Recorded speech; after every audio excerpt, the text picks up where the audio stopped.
আইসা মা, তুমি তো অনেক সুন্দর, তারপর এত সাইজে গুইজা থাকো কেন?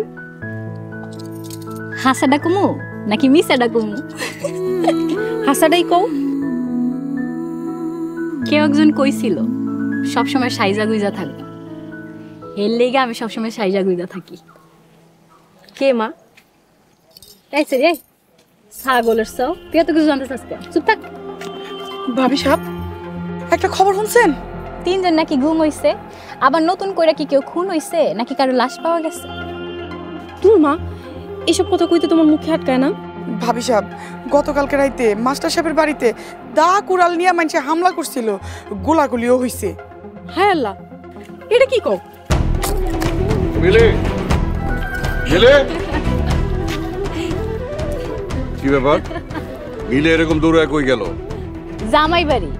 তুমি যে জামাই বাড়ি রাইতে মানুষজন পাড়ায় ওর ঘর বাড়ি নোংরা করে দিয়ে আইছো, তোমার মায়া গেছে ওইগুলা ঝাড়ু দিতে। রাখো এইসব ফালতু কথা, ঘরে যাইতে দিলা কেন? কি করবো, কোন আকাম থেকে তো তোমারে আমি আটকায় রাখতে পারি না। দেখলাই তো কেমন ছাগলের বাচ্চা লাহান তোমার মাইয়াও সিটটা গেছে। বুইরা বয়সে কি আমি আর ওর পিছে পিছে দৌড়ায় পারমু? তোমার কোমরে তো মেলা আজর, দৌড়ায় গিয়ে একটু ধইরা আনো তো ছাগলের বাচ্চাটারে। একটা কথা কান খুলা শুনে রাখো শিরলি বেগম, আমার মাইয়া যদি বাড়িতে ফেরত না আহে, তোমারে কিন্তু বাড়ির তন বাইর করে দেব।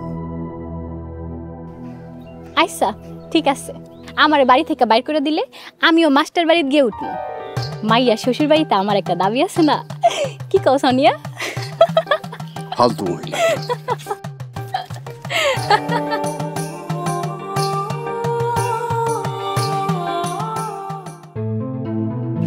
নির্বাচন শেষ হয়েছে, তুমিও চেয়ারম্যান হয়েছ, কিন্তু আমি কোনো শান্তি পাচ্ছি না, বরং আতঙ্ক আরো বাড়ছে। স্যার, ঘটনা দুর্ঘটনা আরো বেড়েছে, কারণ আপনি হসপিটাল থেকে আসার পরপরই গ্রামে 3 জন মিসিং। প্রথম হচ্ছে চেয়ারম্যানের ভাগনা খয়ের, তারপর হচ্ছে বিজলি আর গুলতি। আজব তো, এই 3 জনের মিসিং হওয়ার আমি কোনো কারণই খুঁজে পাইতেছি না। কারণ আবার কি?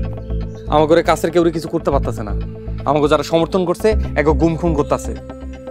স্যার, খয়ের আমাদের লোক না, আর চেয়ারম্যানের ক্ষতি করে যদি আমাদেরকে ফাঁসানোর চেষ্টা করা হয়ে থাকে, তাহলে এই কাজগুলো করতেছে শুধুমাত্র মতিন মেম্বার।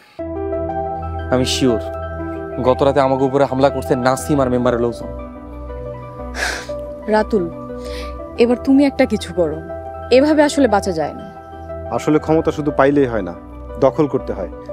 আমরা শুধু কাগজে কলমে ক্ষমতা পাইছি, এবার মাঠে নাইমা ক্ষমতা দখল করতে হইব।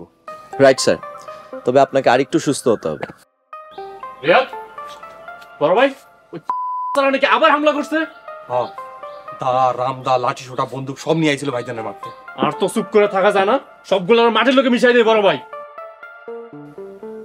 আমি মাঠে নামবো, আমার আগে সুস্থ হইতে দাও, তোমরা আপাতত শান্ত থাকো। স্যার ঠিকই বলছে, স্যার একটু সুস্থ